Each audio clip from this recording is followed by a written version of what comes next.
ہیں۔ بھی جو ہے امن و امان خراب کرنے کی کوشش کی گئی، تو اوورآل حالات کیا دیکھ رہے ہیں آپ، کس طرف جا رہے ہیں؟ میرے خیال ہے سپریم کورٹ اپنا کندھا استعمال کرنے دے گی نہیں، دینا نہیں چاہیے۔ کورٹ کے بارے میں مزید میں کچھ نہیں کہوں گا، لیکن ایک دہشت گردی پھیلانے کے لیے، امن و امان کی صورتحال خراب کرنے کے لیے اگر کوئی شخص کہے جی میں کورٹ کا کندھا استعمال کروں گا تو یہ غیر مناسب ہے، اور کورٹ کو ایسی چیزوں کو میرا نہیں خیال ہے انٹرٹین کرنا چاہیے۔ ہاں جمہوری حق ہے ہر ایک کا کرنے کا احتجاج، لیکن جب احتجاج سے پہلے اس ٹائپ کی بیانات ان کی لیڈرشپ دے کہ جی جلا دو، مار دو، گھیراؤ کر دو، چھوڑیں گے نہیں، تو پھر حکومت کو اپنے احتیاطی تدابیر استعمال کرنی پڑتی ہے۔ کراچی میں بھی یہی ہوا، آپ نے دیکھا کہ پولیس کے افسران پہ تشدد کیا گیا، پولیس کے وین کو نقصان پہنچایا گیا، ایک پرزنر وین کو نقصان پہنچایا گیا۔ اور احتجاج اگر آپ نے پرامن کرنا تھا تو آپ ہم سے جگہ کا ایک طریقہ کار ہے۔ ہم گورنمنٹ میں رہتے ہوئے بھی اگر کبھی بھی کوئی احتجاج کرتے ہیں، ہم نے بہت احتجاج کیے عمران خان کے خلاف، لیکن ہر جگہ پہ چیئرمین بلاول بھٹو زرداری صاحب پاکستان کی سب سے کامیاب عوامی مارچ کراچی سے اسلام آباد تک جو آئی تھی اس کو لے کے آئے تھے۔ ہر ڈسٹرکٹ میں ہر جگہ پہ جہاں رہنے کی جگہ تھی، جہاں پہ جلسہ کرنا تھا، اس کی پرمیشن لوکل اداروں سے لی تھی۔ یہ بغیر پرمیشن کے یہ ابھی تک سمجھتے ہیں، اس لیے کہ ان کی حکومت تو کبھی تھی نہیں، یہ ایک مافیا کی طریقے سے چلا رہے تھے، جو مرضی آئے کر رہے تھے۔ وہ ابھی بھی سمجھتے ہیں کہ ویسے ہی چلے گا، تو ویسے نہیں چلے گا۔ اگر ابھی بھی کسی نے پرامن احتجاج کرنا ہے تو اس کے لیے دروازے کھول لیں، لیکن اگر پہلے بیانات اس قسم کے آئیں گے تو پھر حکومتیں اپنی ضرور جو پریکاشنری اسٹیپ سے وہ لیں گی۔ عمران خان صاحب اس سلسلے میں کافی مشکلات میں بھی رہے ہیں، جب حکومت میں تھے تب بھی اور اس کے بعد بھی، تو یہ باتیں آئیں گی کہ انہوں نے جو ہے وہ مصالحت کے لیے ہی پارٹی سے رابطے کی کوشش کی۔ اب ایک آڈیو بھی جو ہے وہ ملک ریاض صاحب کی آئی ہے زرداری صاحب کے ساتھ، تو آپ کیا سمجھتے ہیں کہ یہ آڈیو بالکل درست ہے جس کی وجہ سے انہوں نے جو ہے وہ رابطہ کرنے کی کوشش کی زرداری صاحب سے؟ میرا دیکھیں، میں تو اس کو درست ہی سمجھوں گا، نہ زرداری صاحب نے اس کو ڈینائی کیا نہ عمران خان نے کیا۔ میں نے سنا ہے شاہ محمود قریشی نے کیا ہے۔ شاہ محمود قریشی کے لیے مجھے ایک ابھی میں خود بھی گیا ہوا تھا دیووس، اور وہاں بلاول بھٹو زرداری صاحب foreign minister Pakistan, chairman Pakistan Peoples Party آئے ہوئے تھے، اور انہوں نے تقریر کی۔ میں نے ایک کامنٹ سنا کسی کا، اور مجھے بڑا ایک خوشائند بات تھی کہ ایک فارن منسٹر پاکستان کا جب کسی فورم پہ یا کسی جگہ پہ تقریر کر رہا تھا تو یہ نہیں لگ رہا تھا کہ کوئی کالج کا اسٹوڈنٹ کسی تقریری مقابلے میں، جیسے نہیں وہ ایکسنٹ بناتے ہیں، آپ اپنے چینج کرتے ہیں اور شکلیں بناتے ہیں تاکہ وہ آپ جیوری کو جو بیٹھی ہوتی ہے اس کو کر سکے، تو وہ کہہ رہے کہ یہ بڑا خوشائند تھا کہ ایک میچور طریقے سے تقریر ہوئی۔ تو شاہ محمود صاحب نے، میں نے سنا ہے کہ کہا ہے، عمران خان خود کہہ دیں، وہ ہر تقریر سے پہلے کہتے ہیں لا الہ الا اللہ محمد رسول اللہ، وہ کہہ دیں لا الہ الا اللہ محمد رسول اللہ، میں نے یہ نہیں کیا تھا، تو ہم مان لیں گے؟ اس کے بغیر تو نہیں ہوگا نا۔ اللہ تعالیٰ پہ اسلامی ٹچ ان کو دینے کے لیے ہدایات ملتی رہتی ہیں، تو وہ کلمہ پڑھ کے کہہ دیں کہ میں نے ملک ریاض سے ہی نہیں کہا تھا، تو کون پھر کویسچن کرے گا؟ یا ملک ریاض کہہ دیں یا زرداری صاحب کہہ دیں، تب تک تو ہم اس کو سچ مانیں گے۔ تیسرا آدمی کیا شاہ محمود بیٹھا تھا جب یہ بات ہوئی تھی؟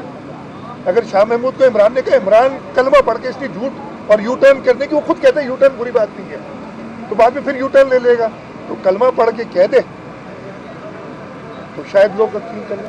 شاہ صاحب کیا کہیں گے، جب حکومت بنی صدر پاکستان نے حلف اٹھانے سے انکار کر دیا، اب جو بل جو قانونی طریقے سے قومی اسمبلی کے پاس سینٹ سے پاس کرائے گئے ہیں، وہ صدر پاکستان کے پاس گزٹ نوٹیفکیشن کے لیے کیا گیا، وہ آڑے ہاتھوں آ رہے ہیں، کیا انہیں سجیسٹ کریں گے؟ مجھے وہی دیکھیں، صدر پاکستان محترم ہے، ان کا عہدہ محترم ہے ہمارے لیے بہت، لیکن تھوڑا سا پریشانی ہوتی کہ جب آرڈیننس تو رات کو 12 بجے بھی وہ سائن کر دیا کرتے تھے جو آتا تھا۔ آرڈیننس اور ایکٹ میں ایک فرق ہوتا ہے، آرڈیننس حکومت لاتی ہے، اس کا اسمبلی سے پاس نہیں ہو کے جاتا۔ ایکٹ جو ہے یا بل پاس جب ہوتا ہے، وہ ایکٹ بنتا ہے، وہ اسمبلی پاس کرتی ہے۔ تو اسمبلی جو بل پاس کر رہی ہے، سنا یہ جا رہا ہے، جو ہمیں سننے میں آ رہا ہے، آئی ہوپ یہ غلط ہو، اس لیے کہ صدر کو یہ ज़ेब नहीं देता कि इस तरीके से बिलिटल करें इंस्टीट्यूशंस को, ख़ास तौर पे कौमी असम्बली और सेनेट पार्लियामेंट जो हमारी है सबसे बड़ा हमारा इदारा है, उसको बिलिटल करें, तो उनको असेंट दे देनी चाहिए इमीडिएटली। लेकिन सुना ये है कि शायद वो 10 दिन पहले इंतज़ार करेंगे। मेरा ख्याल हो सकता है ये गलत हो, मैंने सुना है, उसके बाद इसको वापस भेजेंगे। नहीं, ऑर्डिनेंस आपने रात को 12 बजे भी साइन करना है जो हुकूमत आपको कहती है, लेकिन जब कलेक्टिव डिसीजन पार्लियामेंट करती है तो उसको आप पहले 10 दिन लेंगे, फिर वापस करेंगे, फिर वो जॉइंट सेशन में पास होगा जो का आइन कहता है, फिर वापस जाएगा। तो ये बड़ा गलत है। और इसमें फ़र्क क्या है, ये उन्होंने ही ऑर्डिनेंस लाए थे, वो ऑर्डिनेंस असेंबली में टेबल हुआ था, उसको और बेहतर किया है। और इसमें क्या बेहतरी की है मैं आपको बता देता हूँ, मैं इस केस के हवाले से जो हमारे उसके बारे में बता देता हूँ कि जो प्रोसिक्यूट किया जा रहा था ना, जो नैब इस्तेमाल कर रही थी प्रेशर डालने हुकूमत के, ये तो आप ये सोचें कि ये जो हमारी मौजूदा कोalition गवर्नमेंट है वो नैब को इस्तेमाल कर सकती थी गलत केस बनाने में हर एक पे, लेकिन हम नहीं चाहते, जमहूरी लोग हैं। इसमें कहा गया है कि आप केस तब तक नहीं बना सकते किसी के ऊपर जब तक वो एक ये हमारा जो केस है ना उसमें एक है प्रोसीजरल एरर्स, इसकी टाइप की बातें हैं कि आपने फायदा लिया नहीं, उसे जो प्रोसीजर ये था कि आपने 14वें दिन 3 बजे आपने टेंडर खोलना था, आपने 3 नहीं 3:30 बजे खोला, तो आपने बड़े ये इल्ज़ाम है इसके अंदर प्रोसीजरल एरर्स।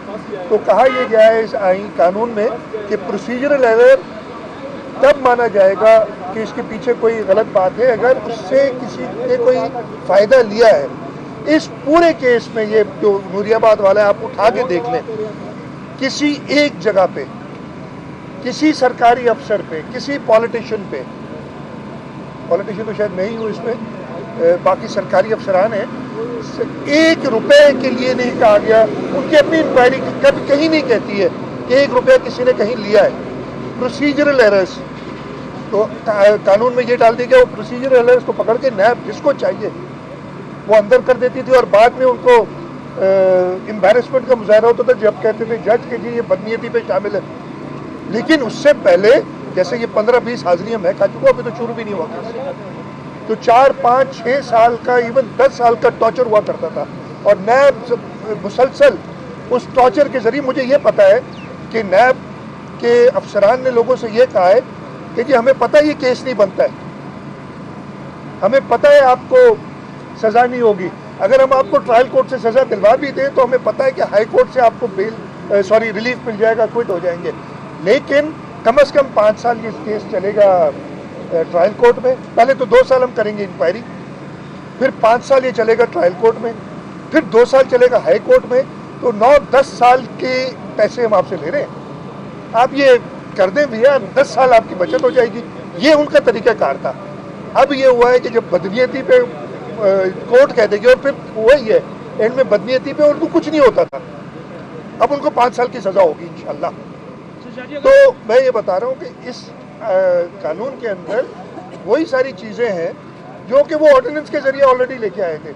ऑर्डिनेंस तो उन्होंने आंखें बंद करके, रात को आंखें खुली होंगी शायद, मुझे नहीं पता, लेकिन ये मुहावरतन कहते हैं ना कि आंखें बंद करके रात को 12 बजे साइन किया।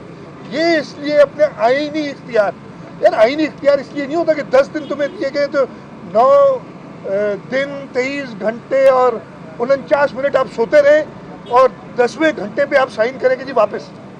अगर आपने वापस करना है अभी करो, अगर आप समझते हो। तो मैं सदर साहब से यही, मोहतरम है जैसे मैंने कहा, उनका ओहदा मोहतरम है, लेकिन डॉक्टर आरिफ अलवी से ज़रूर ये कहूँगा कि एक जमहूरी आदमी बने। आप बातें बड़ी जमहूरियत की करते थे, मेरे साथ भी की, और मैं लिहाज करता हूँ, मैं एक्नॉलेज करता हूँ कि उनका पॉजिटिव एटीट्यूड भी रहा था।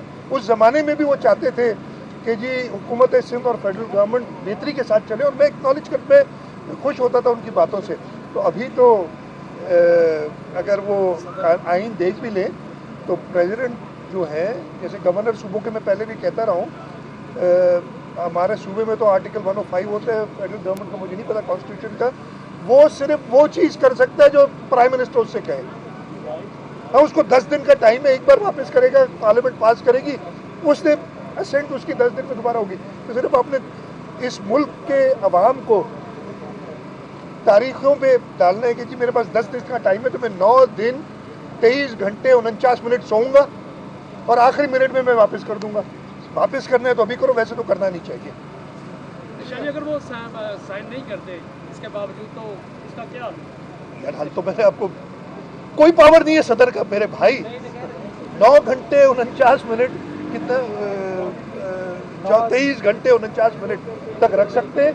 आखिरी मिनट में उन्हें वापस रिजेक्ट नहीं कर सकते, मुस्तरद कर दिया कहते हैं ना, वो पावर नहीं है।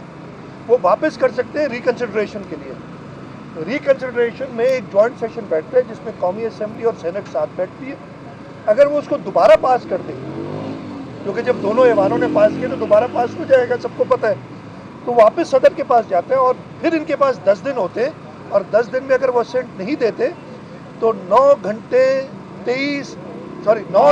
23 घंटे 49 मिनट के बाद वो automatically deem to be assented हो जाता है।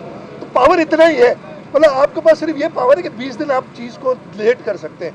तो यार किसी अच्छी चीज़ के लिए काम इस्तेमाल करें। आप 9 घंटे, फिर भी भूल गया, 9 दिन 23 घंटे 49 मिनट सोए ना, पहले मिनट पे जाके और साइन करें और वापस करें ताकि मुल्क आगे चले। और नैब की जो ये विक्टिमाइजेशन थी लोगों के साथ, जो मैं नहीं कह रहा हूँ, इन्हीं कोर्ट्स ने कही है, सुप्रीम कोर्ट तक के जो है जजेस ने लिखा है कि इनकी बदनीयती पे मुनसर है। वो बदनीयती तो ख़त्म हो, हम यही चाहते हैं। नैब के अंदर करप्शन बिल्कुल पकड़े, वो जहाँ पे वो नज़र आता है कि कोई पैसा जाए उसको बिल्कुल ना छोड़े। लेकिन जो बदनीयती पे पॉलिटिकल विक्टिमाइजेशन कर रहे थे, अफसरों पे दबाव डाल रहे थे, बिजनेस कम्युनिटी पे दबाव डाल रहे थे, वो ख़त्म होना चाहिए। Thank you. इस्लामाबाद में वज़ीर आला सिंध मुराद अली शाह मीडिया से गुफ्तगू कर रहे थे। उनका कहना था कि पुरअमन एहतजाज का तरीका है, पुरअमन मार्च का तरीका है। पीपल्स पार्टी ने भी पुरअमन मार्च किया। उन्होंने कहा कि एहतजाज करना सबका हक है, जलाओ घिराव की इजाज़त नहीं दी जा सकती। मुराद अली शाह ने यह भी कहा कि केस में कुछ नहीं, 16 जून को फिर पेशी है। नैब ने बदनीयती से केस बनाया है, जो इस केस में नामजद है वो सुरखरू होंगे। उनका ये भी कहना था कि एहतजाज